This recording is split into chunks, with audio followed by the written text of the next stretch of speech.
Ils vont trouver la chance. Lazare Arfaoui a un rêve. Avoir une ferme, une belle ferme avec tous les potentiels, avec tout l'équipement, avec tout. Donc une ferme moderne.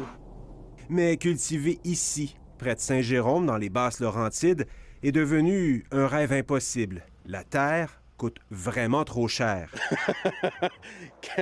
Quelques millions de dollars parce que on ne parle pas juste de prix de terrain, qui j'ai dit à peu près on parle de 4 millions de dollars. Dans la région des Laurentides-la-Naudière, la valeur des terres agricoles vient de bondir de près de 10 % en un an. Elle est en train de rattraper la valeur des terres de la Montérégie, de loin les plus chères au Québec.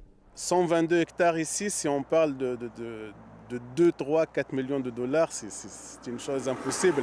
C'est une dette que je vais laisser pour 2, 3 générations pour payer ça. L'hectare à peu près 22 000 dollars. Pour trouver une terre à un prix raisonnable, M. Arfaoui a décidé de faire ce que plusieurs Québécois ont fait il y a 100 ans. Partir défricher la terre 600 km au nord, en Abitibi. Maintenant, je cherche une terre à Abitibi, exactement à Lac-Chicobé. C'est vrai, ce n'est pas une ferme prête. Il demande beaucoup de travail. Il demande, parce qu'il y a à peu près la moitié, c'est terre boisée. En plus, il faut beaucoup de travail.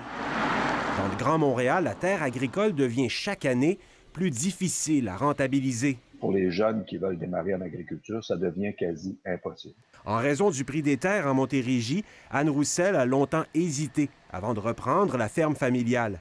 J'ai vu mes parents endettés toute leur vie. Je pensais même pas être agricultrice, tellement ça avait été traumatisant.